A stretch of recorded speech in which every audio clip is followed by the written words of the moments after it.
লড়াই দিল্লিতে আইপ্যাকে ইডির অভিযানে বাধা দেওয়ার অভিযোগে সুপ্রিম কোর্টে ইডির জোড়া মামলা। আরও জানবো এই বিষয়ে আমার সঙ্গে অর্ণব রয়েছেন ফোনে। অর্ণব, কোন কোন অভিযোগ এনে মামলা করা হয়েছে? জোড়া মামলা অর্থাৎ দুটো মামলা কি কি? দেখো, ইডি কেন্দ্রীয় সরকারের একটি এজেন্সি। সেই কেন্দ্রীয় সরকার অর্থাৎ ইডির তরফে একটি মামলা করা হয়েছে রাজ্য সরকারকে, যেখানে বিবাদী করা হয়েছে।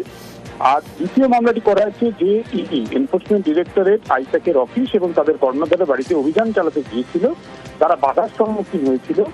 যে যে ইডি অফিসাররা বাধার সম্মুখীন হয়েছিলেন সেই ইডি অফিসারদের তরফে আরেকটি আলাদা মামলা করা হয়েছে এবং সেই মামলায় ঘটনাস্থলে উপস্থিত সমস্ত পুলিশ কর্মী যারা ছিলেন এবং ঘটনাস্থলে উপস্থিত যারা রয়েছেন তাদেরকে এই মামলায় বিবাদী করা হয়েছে।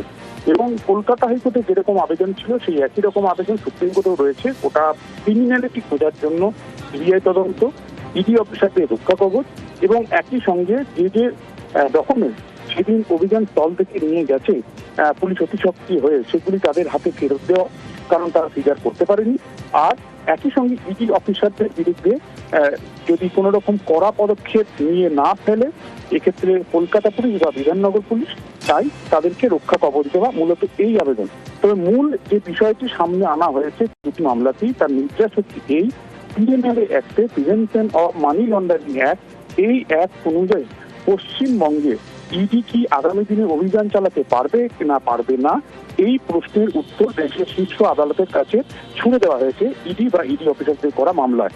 এবং তারা সাংবিধানিকভাবে স্বীকৃত একটা সংস্থা, তারা আইন মেনে যে অভিযান চালাচ্ছিল সেই অভিযানে যে বাধা দেওয়া হয়েছে সেটা আইন বিরুদ্ধ, সেক্ষেত্রে যথাযথ পদক্ষেপ নেওয়ার আবেদন করা হয়েছে। তোমায় জানিয়ে রাখি, আজ সকালেই অর্থাৎ গতকাল পর্যন্ত মামলা দায়েরের খবর থাকলো আজ সকাল 8:54 নাগাদ, অন্যটি সকাল 9:10 নাগাদ। এই দুটি মামলা জেআইডি নাম্বার ইতিমধ্যে সুপ্রিম কোর্টের রেজিস্ট্রি থেকে সামনে এসছে।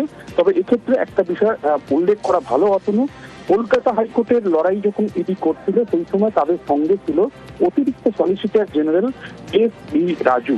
কিন্তু এই মুহূর্তে পুরো বিষয়টা গতকাল থেকে এই ইডি বনাম রাজ্য এই যে সংঘাত বেনজির পরিস্থিতি, তার পুরোপুরি বিষয়টা দেখভাল করছে এখন দেশের সলিসিটর জেনারেল তুষার মেহতার চেম্বার। এবং গতকাল সন্ধ্যেতেও একটা কনফারেন্স হয় এবং তারপরই এই জোড়া মামলার বিষয়ে সিদ্ধান্ত হয়। তবে এই মামলা কবে শুনানি হবে, আজকে হওয়ার সুযোগ কতটা রয়েছে তা নিয়ে এখনো নিশ্চিতভাবে উত্তর পাওয়া যাচ্ছে না।